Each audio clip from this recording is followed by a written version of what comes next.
Islamic heritage and human rights violation by Saudi Arabia at the United Nations. For this conference, we have 4 distinguished speakers. On my right, Mrs. Tina Foster, which is Counsel.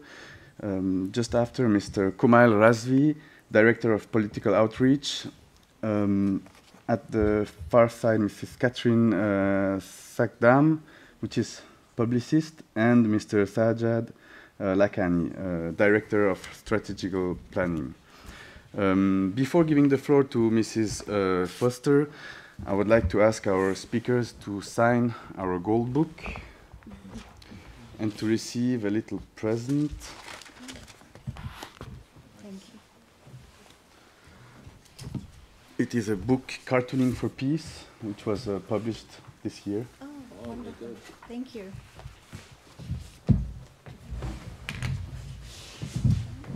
Thank you. Thank you.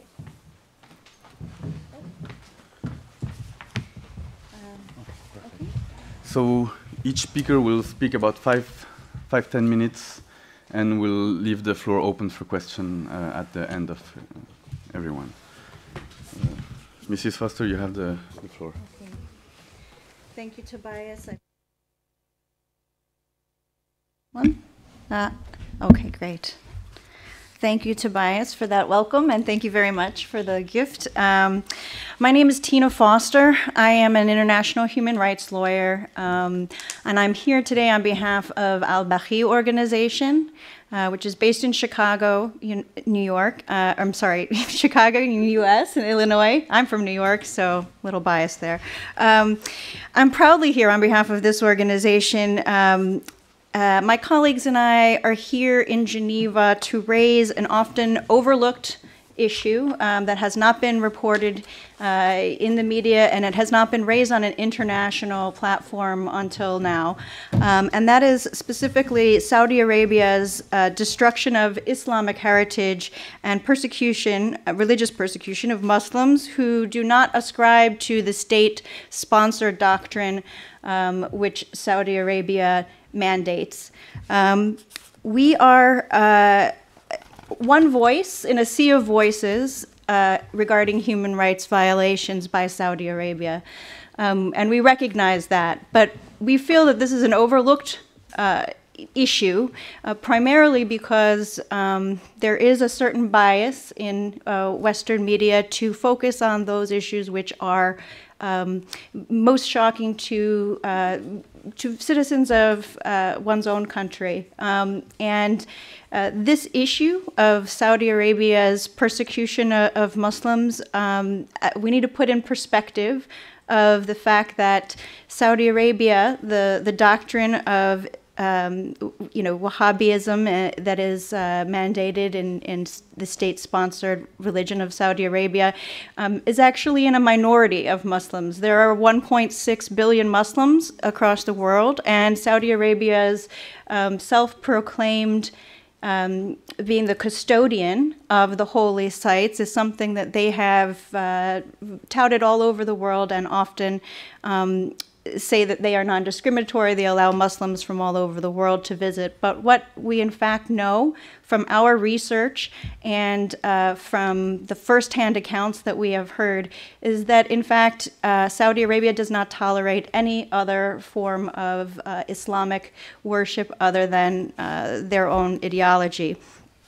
We feel it's important to raise this because it has not been raised enough in the media, and recent events have demonstrated that Saudi Arabia's internal policies, recognizing it is a sovereign nation, have effects beyond their borders. Whether it is a journalist kidnapped from a consulate in a European country, or whether it is a national of another country traveling, we see that that the Saudi government can act with impunity in a variety of areas. And one of the areas that I think needs to be highlighted for especially Western media is that Muslims are not immune from this persecution, and in fact, the 1.6 billion Muslims in the world feel this very deeply. my colleagues and I were amongst many NGOs that came to Geneva today in advance of the Universal Periodic Review of Saudi Arabia, which is the UN Human Rights Council's every 4 to 5 years, they review every country's record on particular human rights issues, and member states of the UN are invited to make recommendations and advance questions to Saudi Arabia. The actual Universal Periodic Review will happen in early November for Saudi Arabia, but the states that are preparing their recommendations in advance questions are doing so right now.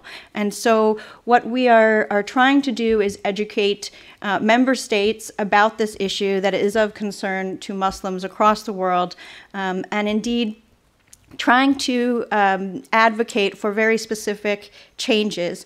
The specific actions which we have requested that member states advance, our key recommendations are that Saudi Arabia allow women pilgrims, and obviously their own citizens, as well as women pilgrims from other nations, to visit the holy places without interference, to permit Muslims who do not believe or conform to the state-endorsed religion to visit and perform religious rituals at heritage sites, to remove signs which are posted routinely at the holy places that encourage violence against non-conforming Muslims, and to repair and to rebuild some of the most important sites which have been destroyed by Saudi Arabia. As a Western human rights lawyer, I was really shocked to learn that 95%, between 90 and 95% of the Islamic historical heritage sites in Saudi Arabia have already been destroyed. My colleagues are going to give you a little bit more background about that, but you know, we're talking about not insignificant sites. The house of the Prophet himself has been demolished, and unfortunately a bathroom has been put on that spot, and it is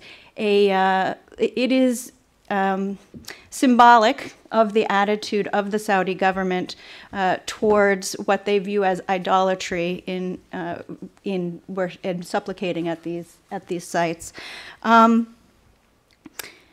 I would also like to say that my colleagues here today, they're going to give you background and information and stick to the facts, but they have all personally been affected by these policies. You know, there isn't anyone from the community that has not experienced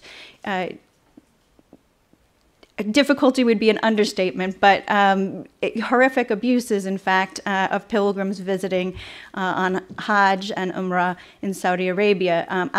In conducting the research that we did in preparation for the report, which we've submitted to the United Nations, copies of which are provided to you, interviewed dozens of people who had reported abuses, including detention and beatings. And, you know, in general, there are police, religious police that are stationed around these sites that are extremely aggressive. And if it is thought that you are not part of the established Saudi-mandated religion, you will be told to move on, not to pray there, and that, in fact, your beliefs are wrong. There have been threats. So we have a lot of firsthand accounts of the type of abuses, but my colleagues have experienced firsthand in Saudi Arabia on their visits. And we're also going to hear from a journalist perspective, my friend Catherine, who's been banned from Saudi Arabia for advocating for religious freedoms in Saudi Arabia. You know, this is not a tourist destination. We're not talking about something minor. We are talking about 1.6 billion Muslims who have a religious obligation to visit these sites. And as the self-proclaimed custodians of these sites, the Saudi government routinely represents that it's fulfilling its duties, but in fact, that is incorrect.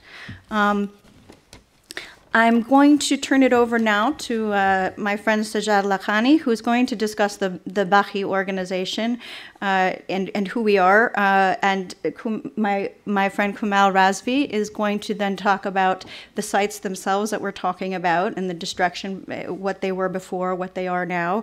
And then Catherine is going to give us the media perspective. Is that? Good afternoon. Thank you, Tina. And hello to everybody. Yep, you're good. Yeah. Tina was very explicit in speaking about what we did today. And I would like to tell you a little bit more about our organization so that you have a pretty good idea of how long we've been working on this issue. And we would like to get a clearer picture that our organization is very focused on its goals. We are Al-Baqee organization is an independent, grassroots, volunteer-based organization. It was established in 2007 after the Askarian shrines' horrific destruction. We took action against it, and we decided to create an organization in 2007. And this organization consists of a coalition of American Muslims who have a greater freedom of expression in the West. And one of our main goals was to bring attention to the systematic destruction and desecration of the shrines, rosas, as we call it, cemeteries, and especially Baqee Cemetery. And the main thing was that we were not hearing any opposition, any voice towards it, which was giving them more credence to go further on destroying it. So as an organization, we decided to raise our voice, raising our voice against tyranny, brutality, and atrocities that is done by this regime under the name of Islam, which is totally false because they have a very dogmatic view of Islam, and they're trying to impose that view on the rest of the Muslim world. Al-Baqee organization by itself is the voice for the voiceless.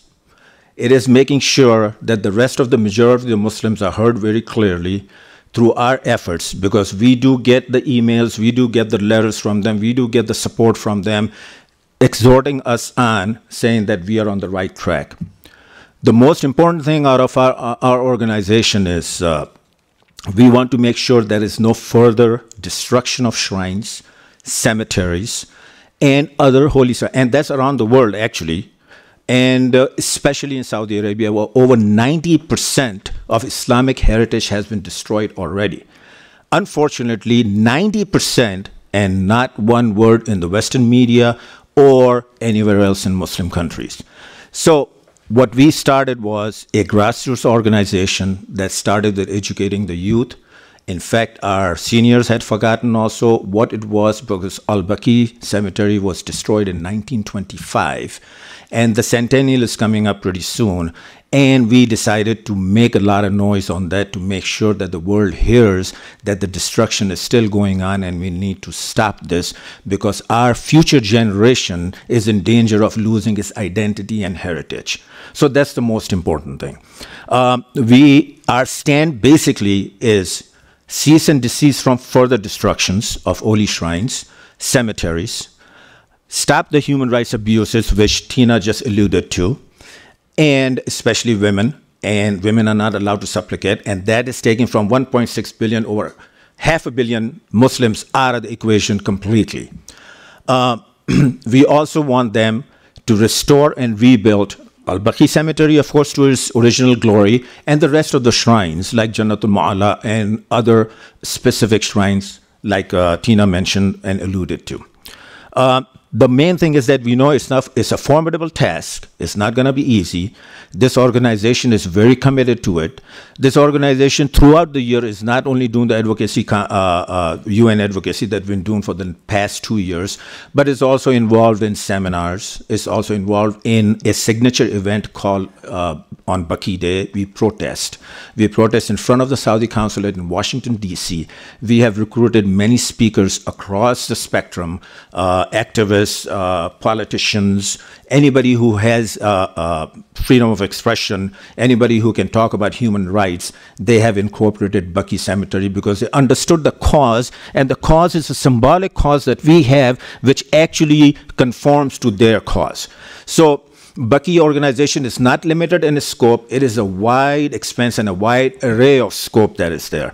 So our organization basically is, we want to stop this destruction, wanton destruction. We want to make sure that our women, our people that go supplicates, the pilgrims, are not harassed, not beaten, not tortured.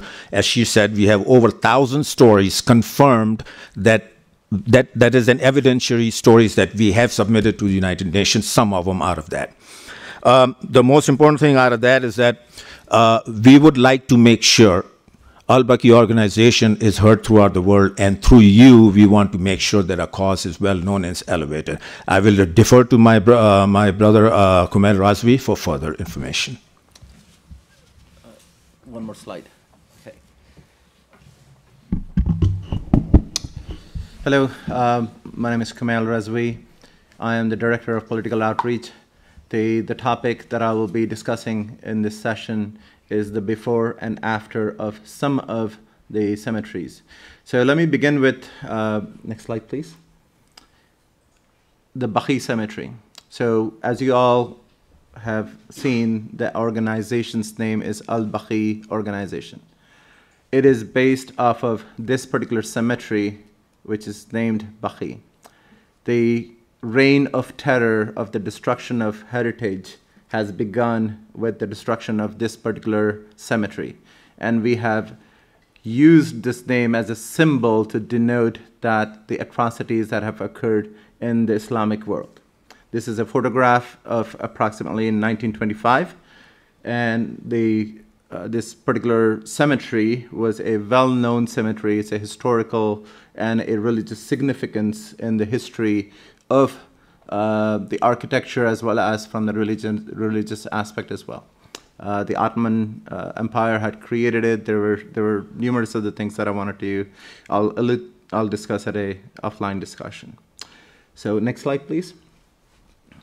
The significance of this cemetery is that the holiest personality in Islam, Prophet Muhammad, sallallahu alaihi wasallam, his own son, wife, grandsons, companions, and other friends and martyrs are buried in this particular cemetery. So from an Islamic standpoint, from a religious standpoint, this is one of the holiest sites that you could consider from the religious aspect as well, from a historical aspect, and from a social, educational aspect as well for the given world. And this particular place is completely razed to ground, and I'll show you those pictures in a second. So the people who are buried, I'm just going to name a few of them. Ibrahim, the only son of Prophet. Okay? Fatima, the only daughter of Prophet. She's buried there. His grandsons, Hassan, Imam Ali, Zainul Abidin, as he's also known as, Baqee, and Sadiq. These are the personalities that are buried in there. His companions. And there are numerous other personalities of the Islamic religion are buried in this particular cemetery. Okay? So this particular site requires some attention from the entire Islamic world, as well as from educationalists, as well as from the politicians and media as well. Next slide, please. This is an aerial view of what it is now. Okay? It's a very dire state. That entire area has been desecrated. Okay? Next slide, please. Not only that, as you can see, it's probably a little bit grainy on here, but these pictures are easily accessible on internet. People are actually restricted from coming close to these grave sites and paying respect to these holy personalities. So there are other elements of this aspect of this humanitarian issue that we wanted to highlight in the United Nations.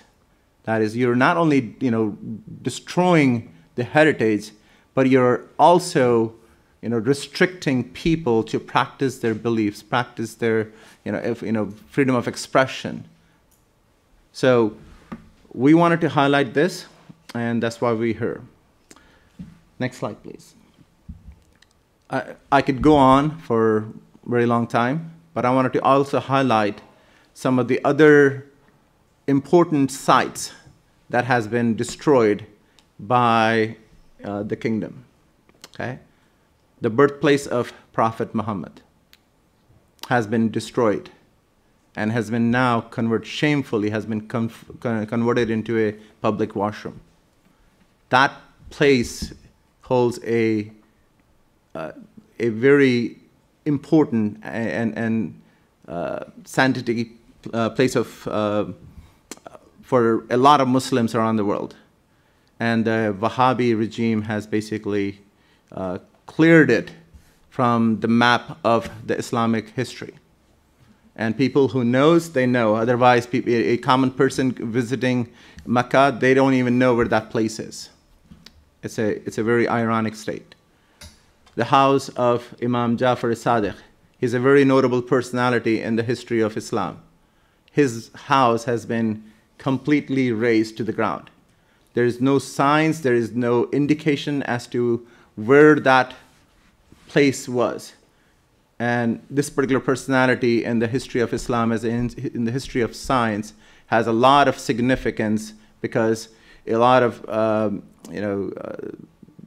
subjects were introduced or were basically brought to life during his time. Algebra being one of them, chemistry being one of them. Okay. Jannatul Mu'alla is another site. This is the place where Prophet's father is buried, his uncle is buried, his first wife, Khadija, is buried at. And there are a whole bunch of other personalities there as well. Okay. The tomb of Eve was in Jeddah, is another city in Saudi Arabia that has also been destroyed. Okay. The first lady in the planet Earth. People who don't know, you cannot find out. If you go and look up in the historical books or online, you will not be able to find that tomb.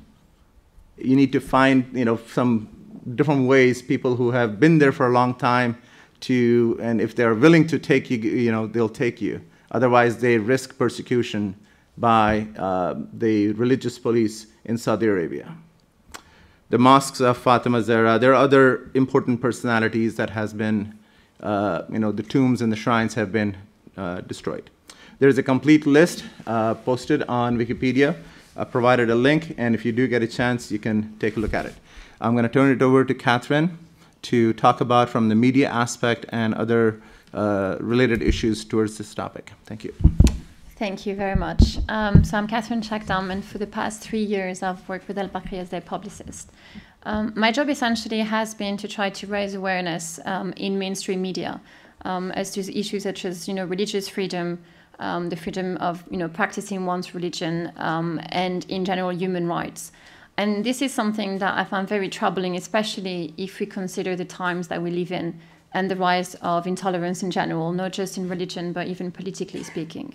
And I think that our ability to challenge and think and be able to remember who we are in that we are, I think, the sum of our history. And if we do not remember where we come from, it would be very difficult for us to move forward. And I think that in that way, history is very important to us. And this is why, for me, Baqee really strikes a chord in that it has become, in many ways, I think, ground zero for acts of intolerance towards not just the religion of Islam, but I think for all religions in general, because as my colleagues mentioned, we're not just talking about the Islamic heritage, we're talking about the world religious heritage, and that such a site as the Tomb of Eve, for example, would strike a chord, I believe, in the Judeo-Christian world. And so many sites and so many, I think, acts of barbarism have gone unnoticed because mainstream, I don't think, has held up to its end of the bargain in that they have defaulted on their responsibility. And this is something that I found particularly worrying Especially sitting here in Geneva, where it is the seat of the United Nations Human Rights Council, and yet people are unwilling to discuss issues related to human rights, related to religious freedom and freedom in general. And I think that the Saudi Kingdom of Saudi Arabia, which is, we have to remember, an absolute theocracy, stands, I think, testimony of our silence and what happens when we keep silent. And the kind of abuses that happens when people, by sin of omission, decide to look away, hoping that our worst nightmare would not come true. They have come true. They have come true, in Al-Baqee Cemetery, and they are coming true. What we see today, this destruction, the absolute, destruction, there is nothing else but rubbles of Al-Baqee Cemetery, has become in many ways, for me, a very real representation of what is happening to us as people in our, lack of courage in defending other people's culture, right to identity, right to think for themselves and decide what it is that they want to believe. I think it goes beyond just standing up for 25% of the world population Muslim. It's for everybody. And I think I would like to think that given what happened in the 1930s and what is happening today in the light of radicalism and terrorism, that we should learn and we should have learned our lesson, but we haven't because we keep silence. And it is terrible to see that, only when terrible acts of vengeance, such as that we have witnessed by the alleged murder of a very well-known and prominent Saudi journalist, only then do we see Saudi Arabia being held into account. It's terrible to think that, religious acts, religious oppression and acts of barbarism have been committed for over a century, and only now are we speaking up. So I'm glad that we are. I'm just sad that we had to reach such a state of devolution that, it's only now that we are allowed to speak up. So I'm hoping, really hoping that Al-Baqee will somehow carry a flag for more discussions, because essentially this is what we're looking for. We're not looking so much to condemn, but what we're trying to do is to find a solution together and to challenge the status quo, and to defend our right to think, because essentially if we really think about it, which is a little bit ironic, our ability to think is actually to challenge other people, and to take the risk of offending them. But it is a good thing to actually challenge the status quo and be willing to look beyond and think beyond what we are today to have a common future. And I think that Saudi Arabia stands, a testimony of what not to do and how not to do it. And as Tina has mentioned earlier, I think all of us here in this panel have actually felt the bite of oppression when it comes to Saudi Arabia. I myself, I'm on a Saudi blacklist where I'm not allowed to go to perform the Hajj pilgrimage because I had the audacity to actually argue religious freedom. I think there's an irony there that is actually missed on Saudi Arabia, but this is the reality of today. But again, mainstream media is not really willing to acknowledge this reality, even though we talk about terrorism at length, but never about the actual reality of terrorism in Saudi Arabia, such as is promoted by Wahhabism. So I would like to thank everybody for being here today. And if anyone has any more questions. Thank you very much for all your remarks. I have maybe a first question, and then we can open the floor for further questions. Maybe first a bit question is, what are the reasons given by the Saudi government for these destructions? Mm-hmm. And the second question is, could there be a link between what happened in Syria, in Palmyra, or other countries around? I just want to read from the official Saudi national report, which it was just released in advance of the Universal Periodic Review. It says that, there's an entire section devoted to serving and caring for the two holy mosques. It says the kingdom devotes considerable attention to the two holy mosques, mobilizing all the resources necessary to serve them and the pilgrims. It goes on to say that the kingdom spares no effort to enable Muslims from around the world to perform the pilgrimage rites without discrimination, regardless of political or ideological considerations. So, there's essentially a denial that this is going on, and one of the things that they talk about when they talk about what a great job they're doing in facilitating pilgrimages, they talk about the kingdom is currently witnessing the largest expansion of the two holy mosques in the history of Islam at a cost of more than 7 billion rials, the equivalent of 18 billion US dollars. The expansion will double the capacity and enable pilgrims, of whom there were some, I think this was 2.5 million in 2017, from all over the world to perform their religious rites and observances. So their interpretation of expanding and commercializing the Hajj is what I think is part of what they're using as a justification to actually destroy sites. There is also an ideological component to this, which the sites say that it's essentially the doctrine that they're ascribing to is that any type of supplication at these sites is idolatry, and that's an ideological reason as well. I'm going to take question number 2, and thank you, because it's actually an excellent question. And absolutely, yes, there is definitely a correlation there. The issue that we keep we refuse to look at it, and I think it's a very strong desire to not look at it rather than ignorance. Is that yes, there is a direct link in between the dogma, it is a dogma that is coming out of Saudi Arabia, and actually the radicalism that is being professed by such groups as ISIL or Al-Qaeda or others who have been actually, responsible for the explosion of the Buddha, for example, in Afghanistan, or the targeting of Palmyra in Syria, and other sites across not just Syria, but Iraq as well, Afghanistan, Pakistan, Yemen. Many sites have been destroyed of historical significance, and that have linked not just to Islam, but as well the Judeo-Christian world. And it's definitely something that is terribly worrying, because there is, because of our silence, this has empowered those ideologues that are arguing the remapping of history for the sake of imprinting a new identity and a belief system, a very, very dogmatic worldview. And this is our problem. We are standing for pluralism and the right for people to believe or not believe, but to do so with the understanding of history and the empowerment of knowledge. And I think this is particularly important today. Again, I do believe that United Nations' first mandate is to actually defend culture, to defend the right to think and to challenge. And if we do not know and we forget where we come from, it's very difficult to do.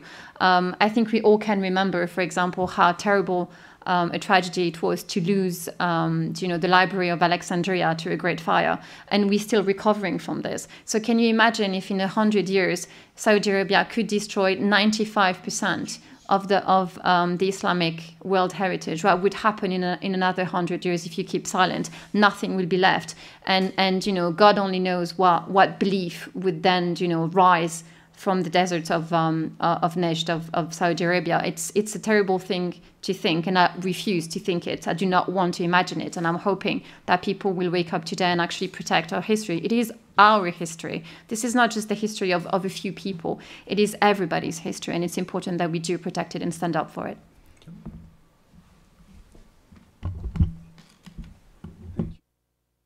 Do you have some question? Please just introduce your name and organization.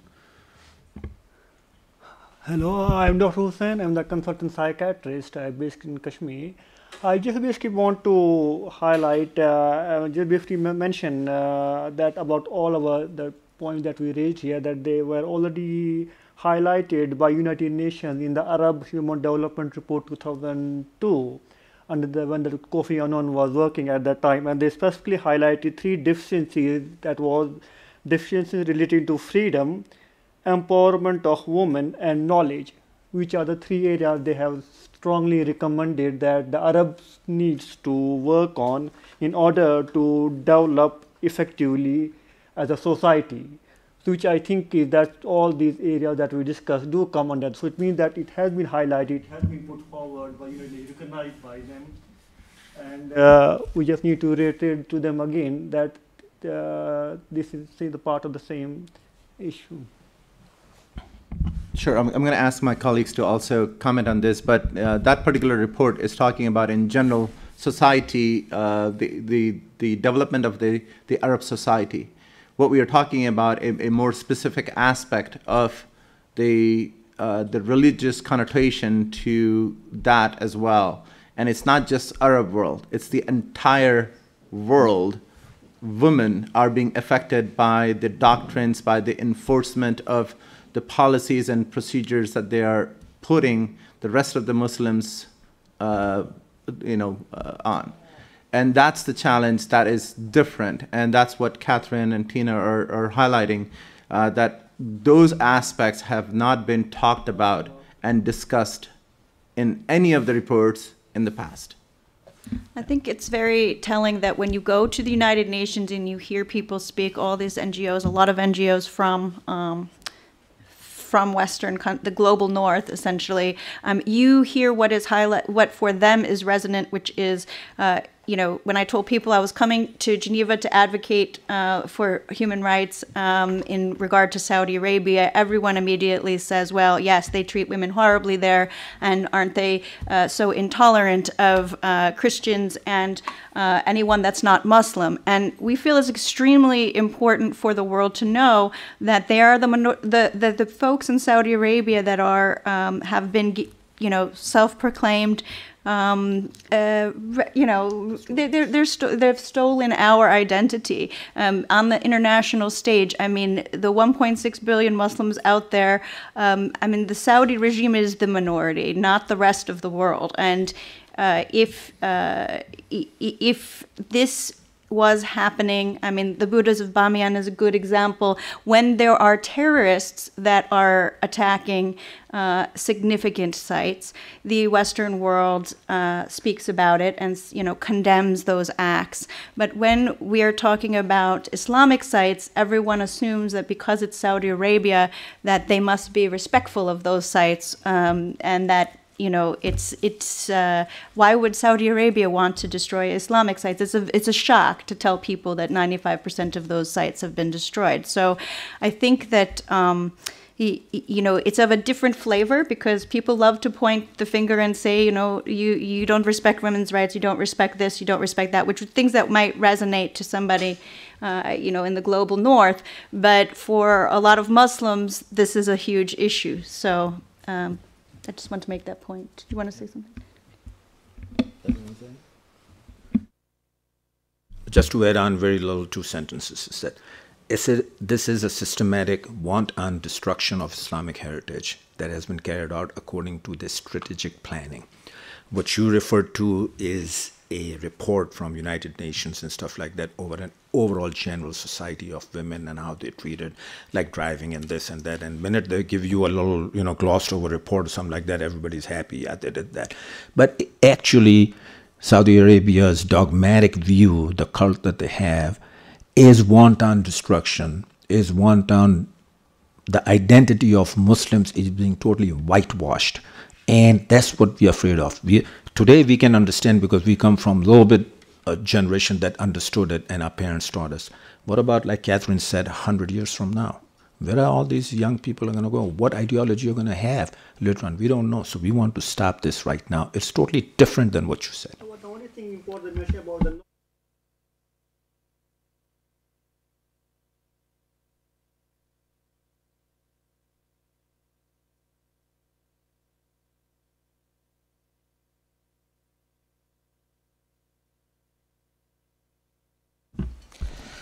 Aban Hussein, a freelance journalist. My question is, who does Al-Baqee organization represent? And why are you so concerned about Al-Baqee cemetery?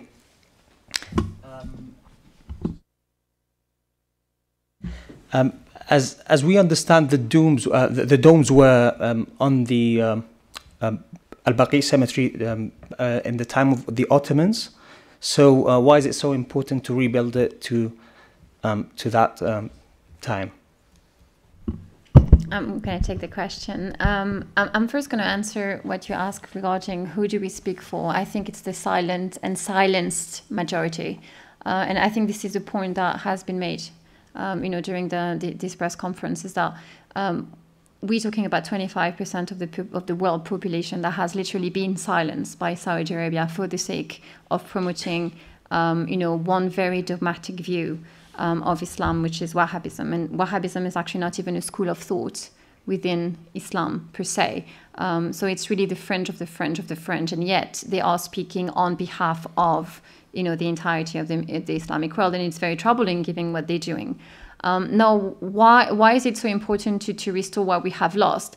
I would say it's because we have lost it. Because those sites are very dear to a lot of people, and they speak of a history and a teaching that is important because it sits at the very core of what Islam is. And I think what is important to remember is that for the very same reason that people go to temple or churches or whatever site they go to pray or worship, is that we do need as people often to have a link, physical link to the divine, to be able to to feel whole. And if people do not feel the need to pray or do not feel the need to be linked to the divine in whichever way, then it's absolutely fine. But I think we should defend the right of people to do so should they want to. And I think that, again, those sites has been very clear, are very dear to Muslim and very important from a historical standpoint, as in, to remember what it is that the regions actually look like. Because very, very often we tend to forget. I often hear, for example, that Islam is foreign to the Western world. But if you recall correctly, so is Judaism and Christianity, given the fact that they were born exactly where Saudi Arabia is, which is the Middle East. And I think that there's a bias today in that we have forgotten where actually religion come from in terms of our belief system. And it has been so because of the destruction of the world religious side. People have forgotten where they come from, forgotten their history. It's very dangerous because it leads to a lot of prejudice and bias. And I think, racism in a way where people think that God is somehow linked to a certain geography. It is not. Faith is actually universal in that it's empowering people and allowing them to transcend their differences, which is a beautiful thing to defend. I think in the same way that we have to stand for people who choose to not believe in God because it is their prerogative. So I hope I answered your question correctly, and if you guys have something to add. Just want to add one quick comment. The former Director General of UNESCO had made a very good comment. The heritage sites are the symbols of unity, and they need to be protected for future generations. One more question. If this is a religious issue, why don't we hear from the religious scholars? I'm actually going to argue that it's not a religious issue per se, in that I think it has more to do with religious right. It's a human rights issue more than it is a religious issue per se, because we're not trying to defend a certain ideology or a certain school of thought or even worldview. What we're trying to defend is the principle of religious freedom and the right of people to worship, safely. And I don't think it's too much to ask, for people to be able to go to actually prostrate themselves and pray, and not actually have to potentially sacrifice their life while doing so. This is the 21st century, and I would like to think that, again, we have learned from past mistakes that, theo-fascism is never a good idea.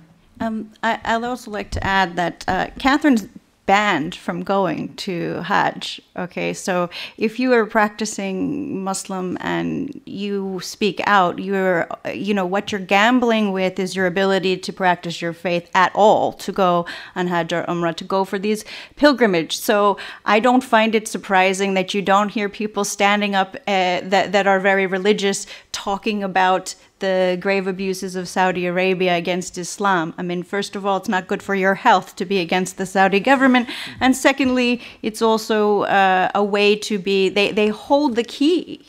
So I don't think it's shocking that more religious scholars have not spoken about it. I think, we wish more would, but I think it's a predictable result of the fact that it's not open to the public. It's only by the grace of a particular government.